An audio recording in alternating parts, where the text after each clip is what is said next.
Recientemente, uno de los titulares del tenis que más nos ha llamado la atención y que ha alterado a todos ha sido la suspensión por un mes de Iga Swiatek, actual número 2 del mundo y una de las figuras más destacadas del tenis femenino de los últimos años, tras dar positivo en un control antidopaje por una sustancia prohibida. A partir de ahí hubieron muchas preguntas que necesitaban respuesta. Por ejemplo, ¿qué sustancia provocó ese positivo? ¿Por qué su sanción se ha implementado de inmediato mientras que otros atletas como Jannik Sinner parecen eludir consecuencias similares? ¿Existe un entramado de corrupción o favoritismos a la hora de aplicar sanciones? Parece que algunos tenistas han usado o pueden usar sustancias prohibidas con cierta autorización mientras juegan. Además, la rapidez en que se ha resuelto el caso de Iga Swiatek contrasta muy duro con la prolongada incertidumbre que ha rodeado el caso de Simona Halep. ¿Qué está pasando? Adentrémonos en este vídeo para dar respuesta a todas estas dudas. Para ello hay que ir un poco atrás en el tiempo y descubrir en cada caso las sentencias de la Agencia Internacional para la Integridad del Tenis, también abreviado como ITA, encargado de preservar la integridad en el tenis profesional, gestionando y aplicando normas contra el dopaje, el amaño de partidos y otras violaciones éticas en el deporte. Pero antes de empezar, primero quiero agradecer un montón a los miembros del canal por formar parte de la comunidad y también a todos aquellos que comentáis, dais like y compartís el vídeo para que más amantes del tenis puedan verlo. Y vamos allá con el vídeo de hoy. El incidente más reciente es el de Iga Swiatek, que ocurrió en Cincinnati el 12 de agosto del 2024. Tras ganar el bronce olímpico, Swiatek estaba lista para competir en su último torneo previo al US Open. Pero ese día dio positivo en doping por trimetazidina, una sustancia prohibida. Sin embargo, la notificación oficial llegó un mes después, el 12 de septiembre, cuando fue suspendida provisionalmente sin jugar y se le dieron 10 días para presentar pruebas de su inocencia. Swiatek contrató a un grupo de expertos para que mandaran a un laboratorio y se analizaran muestras de todos los suplementos, vitaminas y medicamentos, que son como 14, que había consumido los últimos 7 días antes de la prueba de orina. Después de indagar e investigar mucho, el 22 de septiembre entregó las pruebas que apuntaban a la contaminación de unas pastillas de melatonina que ella tomaba para combatir el jet lag. Aunque curiosa o extrañamente esas pastillas no las había declarado en el formulario antidopaje, ella presentó extractos bancarios y recibos que confirmaban su uso regular, ¿vale? Para que pues se viera que no es que quisiera ocultar nada. Con esto, la ITA solicitó muestras selladas de esa melatonina que fueron analizadas en un laboratorio acreditada por la AMA, la Agencia Mundial de Antidopaje, en Salt Lake City. Los resultados confirmaron que las trazas de trimetazidina en la melatonina eran mínimas y coherentes con su declaración. Entonces, con esta evidencia más un conjunto de varias entrevistas, la ITA levantó la suspensión el 4 de octubre. No obstante, durante esos 22 días de suspensión, Swiatek perdió 3 torneos importantes, en Seúl, Pekín y Wuhan, y el premio económico del Abierto de Cincinnati, ya que es cuando ella dio el positivo. Desde ese momento, Iga pudo competir libremente hasta que se emitió la sentencia final el 28 de noviembre en un plazo bastante rápido. Esto le permitió participar en la Billie Jean King Cup y las WTA Finals. La sentencia dictaminó que la sanción sería de un mes sin jugar, de los cuales ya había cumplido 22 días, del 12 de septiembre al 4 de octubre, por lo que solo debería cumplir 8 días más. Bien, y seguro que muchos os preguntáis por qué solo un mes y no 2 años, 4 o totalmente absuelta. Pues según las reglas antidopaje, si un atleta prueba que la sustancia llegó a su cuerpo de forma involuntaria, la sanción inicial es de 2 años. Sería de 4 si fuese voluntaria. Y de esos 2 años pueden ser reducibles si hay atenuantes, es decir, razones de peso que hagan que el castigo pueda ser menos severo. Y en el caso de Swiatek se consideró que la culpa de la jugadora no fue significativa al haber un medicamento, porque sí, en Europa la melatonina se considera medicamento contaminado, por lo que se redujo a un mes. Aquí es importante no solo la palabra contaminación, sino la palabra medicamento, ya que si hubiese sido ingerida de un suplemento y no de un medicamento, la sanción habría sido mayor, es decir, los atenuantes no hubiesen sido tan grandes como para que solo fuera un mes. No obstante, no fue absuelta como sí lo fue Sinner. ¿Por qué? La ITA determinó que hubo cierta negligencia por su parte, ya que el fabricante del medicamento que usó para el sueño pertenece a un fabricante que no estaba en el listado de esos que ellos detallan como confiables. Es en ese aspecto que consideran que ella tiene parte de culpa por no haber verificado la procedencia del medicamento obtenido por su fisioterapeuta. Este aspecto, a su vez, es un poco turbio porque plantea una discusión sobre la responsabilidad del equipo que rodea a los tenistas, un tema que un poquito más adelante en el vídeo hablaremos. Ahora, ¿qué hizo o qué hubo de diferente en el caso de Jannik Sinner para que fuese totalmente absuelto hasta ahora? En su caso, el 3 de marzo del 2023, durante el torneo de Indian Wells, el fisioterapeuta de Sinner se cortó el dedo mientras intentaba sacar un bisturí de su bolsa. Y 2 días después, su preparador físico, Ferrara, le recomendó usar un spray médico llamado Trofodermin para acelerar la cicatrización, ¿vale? Ese spray él lo había adquirido en Italia sin receta. Algo raro de toda esta situación es que el envase de ese spray, si tú lo buscas, indica claramente en su etiqueta que contiene la sustancia prohibida Clostebol. Pero además, Ferrara también es farmacéutico calificado, por lo que conoce de medicamentos y sustancias. El tema aquí es que Naldi afirma que Ferrara pues no le dio ninguna advertencia antidopaje, que él no tenía ni idea de que el spray contenía Clostebol y que tampoco leyó la etiqueta. No obstante, por otro lado, Ferrara argumenta que sí le dio una advertencia clara sobre su uso.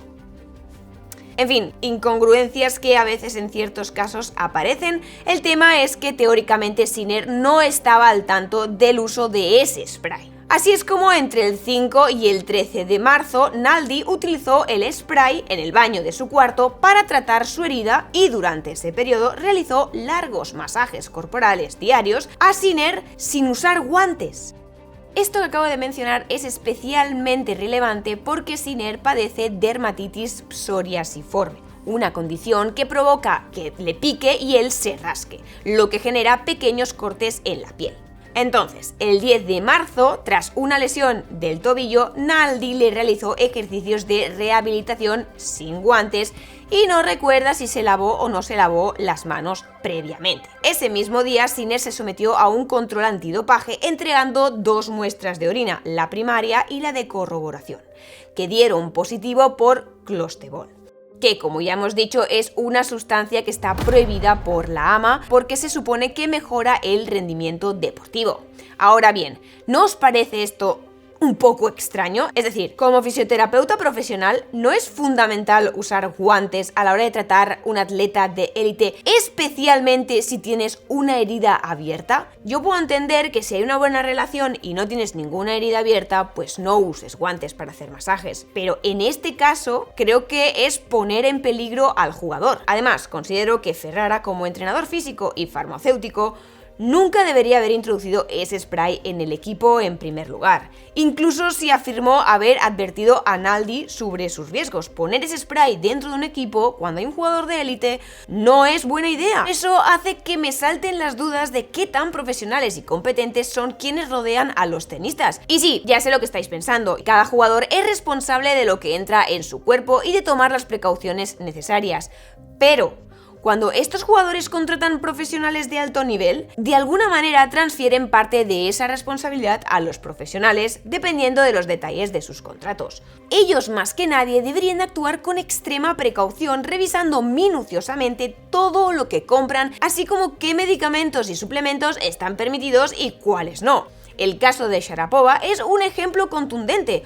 Un descuido por parte de quien debía de revisar las actualizaciones de las sustancias prohibidas le costó a la tenista 9 meses de suspensión y las consecuencias personales y profesionales que eso implicó. Entonces me pregunto, ¿deberían los equipos técnicos asumir más responsabilidad en casos de dopaje, especialmente considerando que los deportistas confían plenamente en ellos? Tal vez, si se les asignara mayor responsabilidad, prestarían más atención y serían aún más cuidadosos con los productos que administran a esos atletas. prohibidas. ¿Qué opináis vosotros sobre este tema? Dicho esto, avancemos con la historia que se pone interesante. El 18 de marzo, antes del Miami Open, Sinner entrega otra muestra de orina que también resulta positiva por clostebol. Y aquí es raro porque, si os acordáis bien, dije que el fisio dejó de aplicarse el spray el día 13 de marzo. Ahí lo dejo. En abril es notificado del primer positivo, el del 10 de marzo, y como es habitual, se le aplica una suspensión provisional. Pero ojo, aquí Sinner y su equipo legal responden ese mismo día con pruebas que demuestran de dónde venía la sustancia y que fue expuesto de manera involuntaria. Esta inmediatez es la que logra que la suspensión sea levantada al día siguiente, lo que le permite seguir compitiendo. Este es uno de los elementos clave de diferencia entre el caso de Sinner y el de Iga. Ella presentó las pruebas de cómo la sustancia llegó a su cuerpo 10 días después, mientras que Sinner lo hizo el mismo día. Esa inmediatez de Sinner aparentemente fue lo que le hizo que la suspensión se levantara prácticamente de inmediato. Ahora bien, el 17 de abril ocurre lo mismo por el segundo positivo, el del 18 de marzo. Y nuevamente el equipo de Sinner actúa súper rápido, de forma que la suspensión se levanta el 20 de abril, permitiéndole continuar jugando en el circuito. Pero como en el caso de Iga, faltaba la sentencia final. Sin embargo, el 30 de mayo, la ITA lo acusa formalmente de violar las normas antidopaje, ya que no lo ven claro y solicitan más pruebas para determinar una sanción y sentencia definitiva.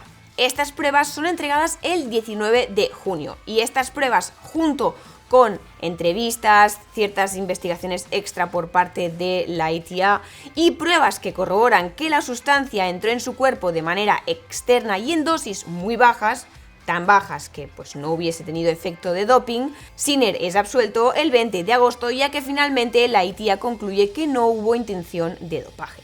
No obstante, eso sí, perdió los puntos de clasificación y el premio económico de Indian Wells, donde ocurrió el primer positivo.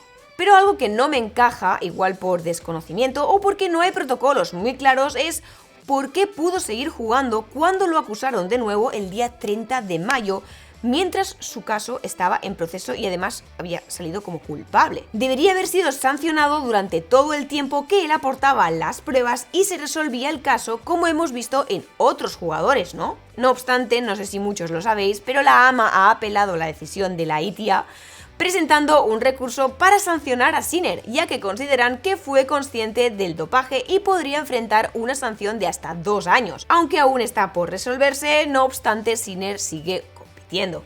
Estos casos son los que refuerzan esa percepción de trato desigual hacia los jugadores, ya sea por el estatus, por la popularidad o circunstancias específicas, y muchos jugadores han alzado la voz. Una de ellas es la británica Tara Moore, quien fue suspendida provisionalmente durante 19 meses tras dar positivo en doping por comer una carne contaminada con la sustancia prohibida y finalmente fue declarada inocente, pero perdió muchísimo tiempo, un tiempo que no lo puede recuperar. Otro ejemplo que viene a reforzar esto es el de Simona Halep, ex número 1 mundial, suspendida en 2022 tras dar positivo por roxadustat, una sustancia que mejora el rendimiento al aumentar la hemoglobina y el oxígeno en los tejidos. Y aquí quiero hacer un apunte porque no sé si todos lo sabéis, pero existen permisos oficiales como la exención de uso terapéutico, TUE, que permite usar a jugadores sustancias prohibidas con justificación médica válida aprobada. Sin embargo, esto es muy peligroso y ha generado bastante controversia porque podría ser explotado para obtener ventajas competitivas no muy éticas. Por ello, figuras como Andy Murray han exigido transparencia y un buen sistema para que no hayan abusos, proponiendo que todas las exenciones sean públicas, que ahora no lo son, para garantizar un uso ético y controlado. De hecho, debido a estos TUE, muchos creyeron que Serena Williams y Rafa Nadal también eran culpables de dopaje cuando unos hackers rusos filtraron datos confidenciales de atletas de la AMA, revelando que Serena usó esteroides terapéuticos por problemas de salud durante años. ¿Cuáles eran esos problemas por los que Williams recibió TUE durante su carrera? Esto da para otro vídeo que, si os interesa, pues lo podemos llegar a hacer. Pero bueno, el tema es que Halep no contaba con un TUE para usar roxadustat, sí que lo tenía para usar ciertas sustancias prohibidas y tratar sus problemas nasales. pero para la sustancia por la que fue acusada, no. Y aunque argumentó tras la notificación del positivo el 7 de octubre que el roxadustat ingresó accidentalmente a su sistema a través de un suplemento contaminado, un suplemento que le ofrecieron de tomar que se llamaba Keto MCT, fue suspendida provisionalmente sin jugar el 21 de octubre del 2022. Y el proceso para demostrar su inocencia fue bastante largo, complejo y polémico. Es cierto que si os leéis todo el caso, pues hubieron ciertas inconsistencias, como por ejemplo que Halep no mencionó ese suplemento en el formulario de control de dopaje, ni tampoco en su entrevista con la ETA, lo que me hace pensar, ¿por qué no ibas a declarar todas las sustancias que has consumido si lo que buscas es explicar el error de una acusación injusta? También hay otras cosas raras, como que los análisis concluyeron que la cantidad de roxadustat que había en su cuerpo no podía explicarse solo con la ingesta normal del suplemento Keto MCT, tendría que haberlo ingerido en cantidades extremas. Esto sugirió que había una fuente adicional no identificada, complicando aún más toda su defensa. Sin embargo, siguió luchando y llevó su caso al Tribunal de Arbitraje Deportivo, el TAS, que finalmente y con todas las pruebas en la mesa determinó que el consumo no fue intencional, aunque reconoció cierto nivel de negligencia por parte de la jugadora. La sentencia que salió el día 5 de marzo del 2024 decía que la sanción se reducía de 4 años a 9 meses, una sanción que está más que cumplida. Este caso ha sido el que más tiempo ha llevado, sin duda, y resalta una de las principales tensiones en el mundo del deporte: la necesidad de garantizar la justicia y al mismo tiempo proteger la reputación de los deportistas. Es comprensible que se necesiten investigaciones profundas para evitar errores judiciales. No queremos que alguien se dope y esté jugando, ok. Pero un sistema que permita una resolución más rápida y protocolos más eficientes e igualitarios podría equilibrar mejor los derechos de los tenistas y la integridad del deporte. Pero sin este protocolo claro y accesible, la imagen del tenis como un deporte limpio pues se acaba viendo comprometida. Pienso que la falta de uniformidad en la aplicación de las reglas puede deberse a la estructura de las entidades responsables, la ITA, la AMA y otras organizaciones como la WTA o ATP a menudo no ofrecen explicaciones consistentes y claras sobre por qué algunos casos toman más tiempo en resolverse o por qué las sanciones varían tanto entre casos aparentemente bastante similares, o que ellos sacan a la luz y son bastante similares, que igual se esconden cosas que no nos están contando, pero bueno, todo esto pues un poco eso, ¿no? Deberían de ser más claros. Entonces, este panorama genera bastante confusión y desconfianza en los amantes y en los jugadores, así como fomenta teorías de favoritismo y de corrupción, por lo que no solo debería de haber un protocolo más claro y accesible para entender cómo se investigan y sancionan los casos de dopaje, sino que a su vez nosotros no deberíamos de apresurarnos tanto a juzgar a los jugadores, porque es muy probable que no sepamos todo lo que sucedió detrás de escena, tanto para bien como para mal.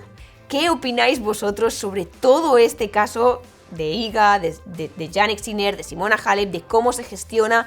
Decírmelo en los comentarios, porque estoy seguro de que va a ser muy interesante contrastar opiniones. Y nada más, esto es todo en el vídeo de hoy. Si os ha gustado podéis dejar un bonito like, suscribiros al canal, activar la campanita para que cuando suba un vídeo podáis verlo. No os olvidéis de seguirme en mis redes sociales @saranogark y nos vemos, como siempre, en el próximo vídeo.